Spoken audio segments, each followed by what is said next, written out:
Hoje estamos seduzentes. Eu de vermelho, a cor da sedução. Eu sei por que você tá de vermelho. Por quê? Ah, pra comemorar. Ai, gente, por favor, vamos começar a limpar tudo mesmo. Concordo mesmo. E é só de oncinha. Faz é o tilt, né? Aprendi, tilt. Faz um tilt nela aqui, ó. Por favor. Onça. É que você nunca usa onça, então quando eu uso eu acho legal de comentar oncinha, assim. é da Ó, Débora, que onção, hein, gente? Ah, quero ver os machos. Tudo mandando mensagem aqui pra mim agora no WhatsApp. Por favor, participa do programa. Mas para de ficar dentro de cima da Solange aqui, que eu não tenho mais o que falar aqui, só. Vamos fazer o desafio hoje? Qual que você quer? Em frente ao espelho, espremendo espinha. Boa, ó. Não, pode ser assim. Pode. Vamos fazer o seguinte, ó. Vamos fazer assim, pra ficar até mais fácil e acessível a todos, que de repente você não tem espinha, mas tira uma selfie de espelho e manda pra gente. Ótimo. Selfie de espelho. Arrasou, tá feito. Pronto. Bom, deixa eu dar um beijo num convidado muito especial que está aqui no nosso estúdio hoje, o Lucas, está aqui acompanhando Falando Nisso. E bora começar o programa com a mensagem do dia? Presta atenção no seguinte: quando Deus determina o que é seu, quando Deus determina aquilo que te pertence, aquilo que está no seu caminho, não se preocupe, porque não tem nada nesse mundo que possa mudar. Ah, mas alguém roubou. Não roubou. Se for seu, volta. É simples assim. Esse é o nosso toque de quinta-feira. O Zóio Verde Vermelho. O que tem no programa hoje? Só o ex-presidente Lula foi condenado a 12 anos e 11 meses de prisão e, com a aproximação do carnaval, hemocentros de todo o país iniciaram uma campanha para aumentar os estoques de sangue. Que tal conversar com a gente? Fique à vontade para participar do programa.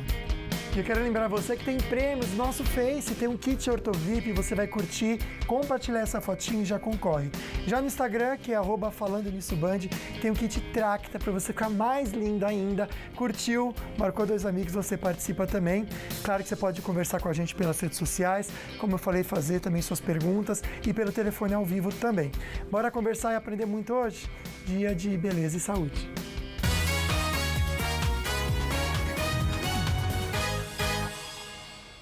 Quem nunca deu uma cutucadinha numa espinha, Luquinha? A gente sabe que não pode, mas quando a gente vê, né, aquele pontinho amarelo, então, é irresistível, mas não pode. Acnes, né? A gente não pode mexer, a gente sabe que não pode, mas, no entanto, a gente mexe. Será que nessa época do ano que está muito calor, umidade mais alta, será que nessa época podem piorar os problemas e as complicações da acne? Afinal de contas, quais são essas complicações? Ela está aqui, saiu de Guaratinguetá, linda, querida, dermatologista Ana Beatriz Schmidt, para tirar nossas dúvidas. Obrigada, viu, doutora? Parece uma princesa. Verdade, gente. Obrigada, tem um doutora ar Ana. europeu, assim. Tudo bem, parece doutora? Grace Kelly, assim, né? Uma coisa meio clássica. Obrigada. Um beijo pro Fernando, assessor da doutora que está aqui acompanhando a gente também. Ana, a gente estava batendo um papão lá fora, né? Porque a acne é uma coisa simples, não é, gente? É tão perigosa, que às vezes você pode parar num hospital. Daqui a pouquinho a gente explica o porquê. A pergunta que eu te faço, Ana, nessa época do ano, de calorzão, de verão, realmente aparecem mais as acnes ou é mito isso daí? Aparecem sim, é né? Mesmo? É uma época, claro, mais quente, né? A umidade é mais alta, as pessoas se expõem de uma maneira muito mais intensa ao sol, então em uma pele que já tem uma predisposição ao aumento de oleosidade, isso faz ainda ter um aumento da produção sebácea e o uso incorreto, às vezes, de filtros solares mais oleosos, que obstruem os poros, às vezes um creme pós-praia, pós-sol mais oleoso, isso tudo contribui também. Tomar sol também prejudica? Em excesso, sim. Em excesso, sim. Ele pode ser um vilão, né? No caso da acne, sim, é uma acne que tem um aspecto um pouquinho diferente da acne tradicional, mas ele em excesso piora essa condição. Olha só, Luquinha, na minha época de praia, todo mundo falava assim, vou pra praia para tomar sol para secar a espinha, ó, piorava. Mas eu já ouvi isso também, Solange. Também? Olha que interessante, essa eu não conhecia, eu quero até aprender com a doutora. A Graziele, um beijo pra Graziele, ela quer saber se acne hormonal tem cura. Olha. E aproveitando o gancho também, questão do verão, se piora ou não com calor. Tá. A acne sempre tem um quadro hormonal associado, mas no caso, né, que ela enviou a pergunta, muito provavelmente um caso de acne de mulher adulta, que tem uma relação hormonal muito acentuada.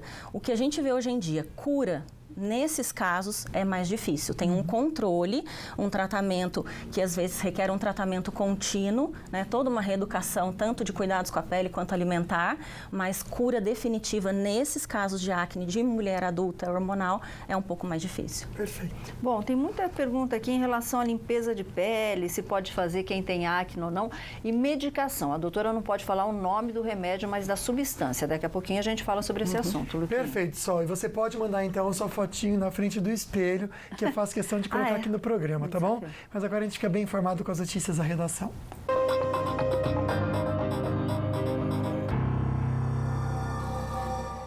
E o ex-presidente Lula foi condenado a 12 anos e 11 meses de prisão por corrupção e lavagem de dinheiro em uma ação da Lava Jato sobre o sítio de Atibaia. E a gente vai saber os detalhes com o repórter Israel Goldenstein, que está na redação do Falando Nisso. Boa tarde, Israel. Boa tarde, Sol. Boa tarde, Lucas. E boa tarde você também que nos acompanha aqui no Falando Nisso. Isso mesmo, Sol. É a segunda condenação do petista, que está preso desde abril do ano passado no caso do triplex do Guarujá.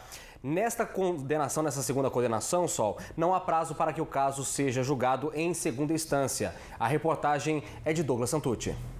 O ex-presidente foi ouvido nessa ação em novembro do ano passado. Eu sou dono do sítio ou não? Isso o senhor que tem que responder, não eu, doutor, e eu não estou sendo interrogada nesse momento. Quem me acusou.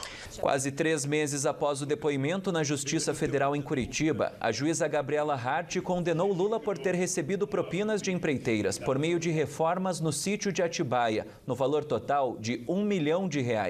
Segundo a sentença, R$700 mil foram pagos pela Odebrecht, 170 mil pela construtora OAS e 150 mil pelo pecuarista e amigo de Lula, José Carlos Bunlai. Na decisão, a juíza, que substitui Sérgio Moro, ainda afirma que a obra foi feita de forma que não fosse identificado o executor da reforma, nem o beneficiário.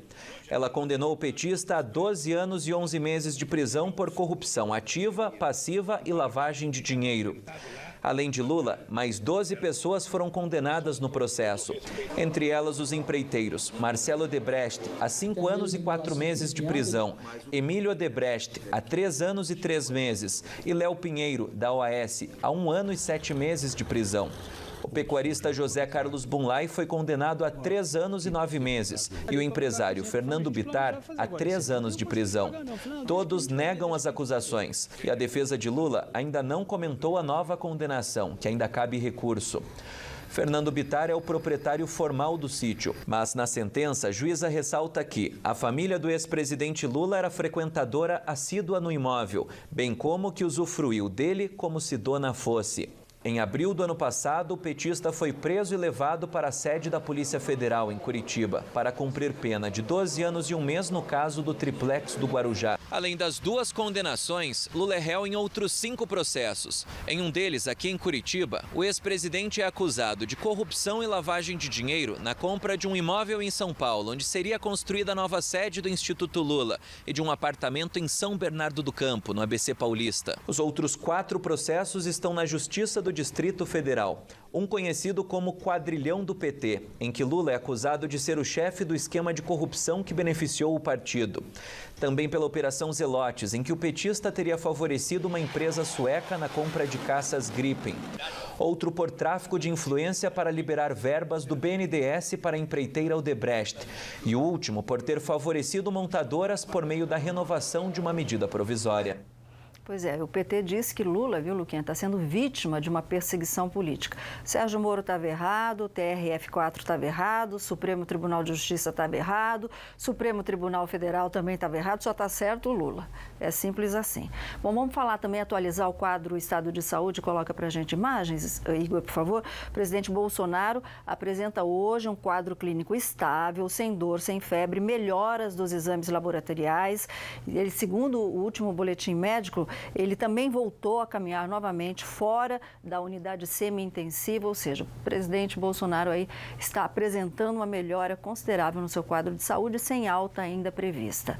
Virando um pouquinho o assunto, a chuva fina e o tempo nublado hoje pela manhã limitaram sobrevoos das equipes do Corpo de Bombeiros na área afetada pela lama em Brumadinho, mas as operações prosseguem normalmente. Israel, atualiza para a gente, por favor, o número de vítimas, o número de mortos. Só eu conversei há pouco com o comandante do Corpo de Bombeiros do Vale do Paraíba, o capitão Antônio Carlos Bernardes, que está em Brumadinho. Ele informou que até o momento são 150 mortos e 182 pessoas que estão desaparecidas. Uma troca de e-mails entre profissionais da Vale e duas empresas ligadas à segurança da barragem em Brumadinho mostra que pelo menos 2 dias antes do rompimento da Vale, a empresa já havia identificado problemas nos dados dos sensores que são responsáveis por monitorar toda a estrutura da represa. A reportagem é de Wanda Sampaio. Em depoimento à Polícia Federal, os engenheiros da TUV-SUD, presos após o desastre, foram questionados pelo delegado sobre uma troca de mensagens entre dirigentes da Vale, da companhia alemã e de uma terceira empresa. Os e-mails trocados entre os dias 23 e 24 de janeiro falariam sobre dados discrepantes registrados pelos sensores de medição de nível e pressão dos rejeitos da barragem, além de alertar que 5 desses equipamentos não estavam funcionando. Após ler os e-mails para o engenheiro Makoto Namba, o delegado perguntou o que ele faria se seu filho estivesse trabalhando no local. Ele disse que ligaria para o filho, dizendo para deixar imediatamente a região e alertaria o setor de emergência da Vale. Namba e outro engenheiro da TUV-SUD, André Yasuda, foram responsáveis por um relatório que atestava a segurança da barragem. Ambos foram presos, mas acabaram beneficiados por uma decisão liminar do STJ que determinou a soltura dos dois. Além dos investigados, a polícia quer ouvir especialistas para tentar desvendar as causas da tragédia de Brumadinho. Uma das hipóteses é que essas alterações das medições e falhas nos sensores podem ter contribuído com o desastre no fim do mês passado, já que uma das causas do rompimento pode ter sido o excesso de água ou a liquefação nos rejeitos da barragem. No mesmo depoimento, Makoto Namba disse à PF que se sentiu pressionado por um funcionário da Vale a assinar o laudo de estabilidade da barragem. Ele contou que mesmo com a preocupação de que a Vale cumprisse as recomendações feitas pela consultoria, assinou o documento por medo de perder o contrato. No relatório, a TUV-SUD dizia serem necessários reparos no sistema de drenagem da barragem e a instalação de equipamentos de medição adicionais. A Vale afirma que cumpriu as recomendações. A polícia vai investigar se os procedimentos foram realizados de maneira adequada. Senhor Mamba, o senhor tinha medo de perder o contrato? 150 pessoas perderam a vida e centenas estão desaparecidas. E se a Vale tivesse feito realmente o que deveria ter sido feito, esse acidente, que não é natural, dona Dilma Rousseff, não teria acontecido. Só conversar com Israel agora sobre a rodovia dos Tamoios, que foi liberada hoje pela manhã, depois de uma interdição de quase 24 horas, interditada por risco de queda de barreira. Israel, atualiza pra gente, por favor, como é que está o movimento na Tamoios e se há algum alerta para o motorista também. Olha, Lucas, o movimento agora segue normal em toda a rodovia dos Tamoios. Só pegando o gancho no que você falou, ela foi interditada devido ao risco de queda de barreiras. Ficou interditada entre os quilômetros 58 e 81. A Polícia Rodoviária Estadual e também a concessionária Tamoios informa que se houver novos riscos de deslizamentos de terras, será sim interditada a rodovia dos Tamoios caso haja a necessidade, porque chove em pontos isolados do litoral norte paulista. Nesse momento, garoa fina em todo o trecho de serra da rodovia dos Tamoios, mas o tráfego segue sem nenhum ponto de lentidão. Agora falando sobre o principal corredor viário do país, a rodovia Presidente Dutra, o motorista não encontra nenhuma dificuldade nesse momento no trecho do Vale. Apenas 1 quilômetro de trânsito um pouco mais carregado devido às obras da Via Cambuí, entre os quilômetros 144 até o 145, no sentido capital paulista, ali no trecho do bairro Vista Verde. Lucas. Obrigado. Tem imagens aqui para quem aguarda debaixo de sol em São Sebastião, a travessia da balsa para Ilhabela, apenas 30 minutos, e ao mesmo tempo para quem está em Ilhabela. Mas olha, vem chuva por aí. Aliás, as fortes chuvas deixaram pelo menos 3 pessoas mortas no Rio de Janeiro. A gente tem essas imagens que ouvintes da Band News FM enviaram aí, Solange, para o Twitter da rádio. Olha isso. A chuva causou deslizamento de terra, queda de árvores e 2 pessoas só estão desaparecidas. Realmente chocou quando o Brasil todo viu essas imagens. E tem imagens que até trailers são, Solange, movimentados pela força da água. Pra gente ver como foi realmente muito forte por lá, né? E olha, aqui na região a chuva deve dar uma trégua a partir de amanhã.